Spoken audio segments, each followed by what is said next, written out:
মেদিনীপুর পৌরসভার অন্তর্গত 14 নম্বর ওয়ার্ডের তালমাল বস্তিতে পুকুর ভরাট। এলাকাবাসীদের অভিযোগ, দীর্ঘ 60 থেকে 70 বছরের বেশি পুরনো এই পুকুরটি এলাকাবাসীরা ব্যবহার করত। এই পুকুরটি ভরাট হয়ে গেলে বিপাকে পড়তে হবে এলাকাবাসীকে। তাই এলাকাবাসী চায় পুকুরটি আগের অবস্থায় ফিরিয়ে দেওয়া হোক। পাশাপাশি এলাকার মানুষের আরও অভিযোগ, এলাকার এই পুকুরটি নিয়মিত পরিষ্কার না হওয়ার ফলে এলাকায় বাড়ছে রোগজ্বালার প্রকোপ। সম্প্রতি ডেঙ্গুতে মৃত্যু হয়েছে এলাকার শিশুর। যদিও এ বিষয়ে পুকুর মালিক পক্ষ সঙ্গে যোগাযোগ করলে তিনি জানান, এলাকাবাসীর জন্য এই পুকুর নষ্ট হচ্ছে, সমস্ত আবর্জনা পুকুরের মধ্যে ফেলা হচ্ছে। অন্যদিকে এ বিষয়ে মেদিনীপুর পৌরসভার পৌরপ্রধান সৌমেন খান জানান, পুকুর ভরাট কোনোভাবেই মেনে নেওয়া হবে না। ঘটনাস্থলে পৌর আধিকারিকদের পাঠানো হয়েছে। পুকুরটির যতটি অংশ ভরাট করা হয়েছে তা পুনরায় আগের অবস্থায় ফিরিয়ে দিতে হবে, না হলে পুকুর মালিকের বিরুদ্ধে ব্যবস্থা নেবে পৌরসভা।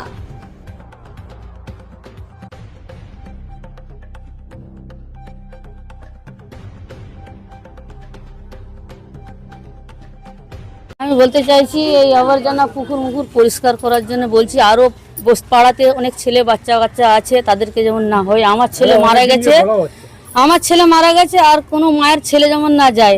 হ্যাঁ, কমিশন অবধি জেনেছে, আরেকবার মিডিয়া হয়েছে, কিছু অ্যাকশন নেয়নি। আমি চাইছি যেমন এই অ্যাকশনটা সব পুকুরগুলো যেমন পরিষ্কার হয়। হ্যাঁ, বুঝে যাচ্ছে, যাদের পুকুর তারা বুঝে যাচ্ছে। তার নাম কি? মাইমুনা বিবি। আমরা বলছি, আমাদের কথা অ্যাকশন নিচ্ছেন। হ্যাঁ করেছে, কিছু অ্যাকশন নিচ্ছেন, তো কি করব। আগে হতো ব্যবহার, ঘাট ছিল। হ্যাঁ, এখন অবস্থা খারাপ। পাড়াতে সব ডেঙ্গু হচ্ছে, বড় বড় মশা। এত পোকাগুলো দেখো না পুকুরে। আমার ছেলে কিছুদিন হয়েছে হাসপাতালে ভর্তি ছিল, মারা গেল ডেঙ্গুতে। 12 বছরের উমর খান। আমার নাম আরজান বিবি, মিয়াবাজার তালমাল বস্তি, 14 নম্বর ওয়ার্ড। সমস্যা আমাদের এই যে পাঁচির ঘেরে দিচ্ছে, এখানে পাড় বানা ছিল চান করার, এখানে ঘাট আছে, সিঁড়ির ধাপ আছে, 3 চাপের পুরোটা ঘাট আছে। এটা পুরো লম্বাটা আমাদের পাড় বাঁধা আছে, পৌরসভা থেকে করে দেওয়া হয়েছিল। সেটাকে ঘেরে দিয়েছে পাঁচির দিয়ে, অর্ঘ্য চক্রবর্তী আমলে। আর ওইখানে একটা গেট করে দিয়েছে, এরকম ওইখানে একটা গেট করে দিয়েছে, যেমন ঘেরে দিয়েছে, কাউকে যেমন আর ইউজ না করতে দেয়। এখানে পুকুর না থাকা পর্যন্ত মানে পরিস্থিতি খারাপ, বুঝে যাচ্ছে, মানে শেষ করে দিচ্ছে পুকুরটাকে একদম। দীর্ঘদিন নোংরা হচ্ছে, আর এখানে ভাইরাস হয়ে যাচ্ছে একদম। চালাও করে দিচ্ছে, এই পুকুরের মধ্যে চালাও করে দিচ্ছে, ঘোর করার জন্য না কি করার জন্য বিভিন্ন না। অনেকবার আবেদন করা হয়েছে, জানানো হয়েছে, কিন্তু কোনো অ্যাকশন নেওয়া হয়নি। হ্যাঁ, আস্তে আস্তে পুকুরটা পুরো বন্ধই হয়ে যাচ্ছে।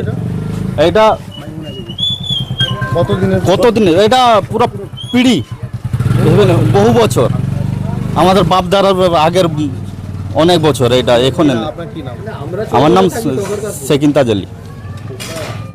মশা হচ্ছে, আমাদের ছেলেদের রোগ জ্বালা হচ্ছে, পুকুর সাফা হয়নি কয়েক বছর ধরে। আস্তে পুকুরকে ভরাট করে বুঝিয়ে দিচ্ছে, চালা করে দিচ্ছে, ঘাট বন্ধ করে দিচ্ছে। এখানে ঘাট আছে,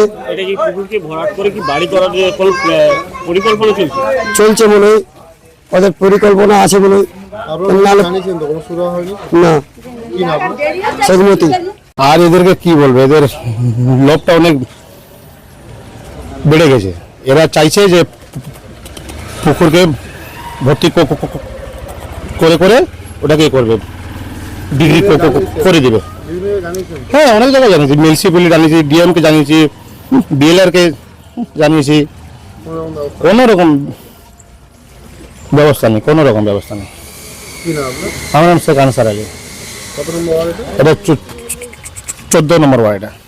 পুকুরটা দিনের পর দিন নোংরা হচ্ছে, জল দূষিত হচ্ছে, মশা হচ্ছে, ডেঙ্গু মশা হচ্ছে বাড়িতে। এত মশার ওষুধ দিয়েছে, তাও কমছে না। আমরা দীর্ঘদিন ধরে বলেছি যে পরিষ্কার করুন, আপনার জিনিস আপনি পরিষ্কার করে রাখুন, কিন্তু কোনো রকম সুরা পরিষ্কার করার জায়গাটা আবার এখানে মাটি ফেলে দিয়ে ভরাট করে তারা আবার এরকমভাবে পরিস্থিতি করে দাঁড়ায়। হ্যাঁ, চালা করে এলাকাবাসী বাধা দিচ্ছে, কিন্তু ওইরকম প্রশাসনের কোনো কিছু করছে না।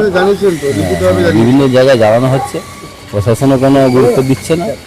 আর এরাও নিজের রীতিমতো কাজ করে যাচ্ছে। কি নাম আপনার? আমার নাম রহমান খান, জায়গার নাম কি? তালমাল বস্তি, কত নম্বর ওয়ার্ড? 14 নম্বর ওয়ার্ড। পুকুরগুলানকে বুঝিয়ে দিচ্ছে। আর এই ডাঙ্গু হতে আমার নাতি গত হয়েছে, পুকুরবালাকে বলা সত্ত্বেও সে কথা শুনছে না। কারা বোঝাচ্ছে পুকুরটা? যার পুকুর, হ্যাঁ, মাইমুনা বিবি। এলাকাবাসী আপনারা বাধা দেননি? আমরা বাধা দিচ্ছি, কাউন্সিলর এসে সামথিং কাজ করে দিয়ে 2023 থেকে আজ অবধি বন্ধ। ডিএম চেয়ারম্যান সব জায়গায় জানিয়েছে? হ্যাঁ, সব জায়গায় জানি, কি হয়েছে? কোনো কাজ করছে না। কোনো কিছু সুরা হয় না, যাতে কাজের সুরাহা হয় সেই জন্য আমরা আপনাদেরকে জানাচ্ছি, যেরকম এই কাজটা খুব শীঘ্র। নির্মাণ করার হ্যাঁ হ্যাঁ, কি নির্মাণের মনে হচ্ছে? ওই তো নির্মাণ মানেই তো দেখতে পাচ্ছেন, এটা করলে, এটা দেখালেই তো বুঝতে পারবে যে এটা নির্মাণ করা হচ্ছে। কি নাম আপনার? আমার নাম এসকে দিলজান। আমরা অভিযোগটা পেয়েছি, পাওয়ার পরেই আমরা ব্যবস্থা নিয়েছি, তাকে নোটিশ করা হচ্ছে এবং আমাদের পৌরসভা থেকে লোক গেছে, আমি কোটালী থানাতে বলেছি, ওরাও ব্যবস্থা নিয়েছে।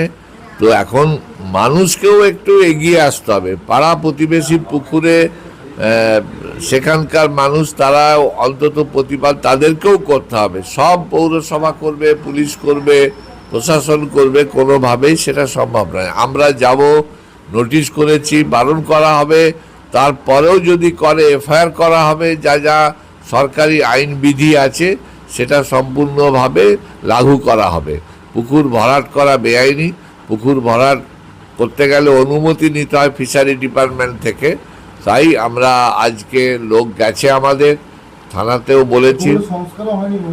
এখন প্রাইভেট পুকুর সংস্কার করতে গেলে আগে মালিককে করতে হয়, তারা যদি না করে আমরা করে তাকে তার সমস্ত খরচ বহন করতে হয়।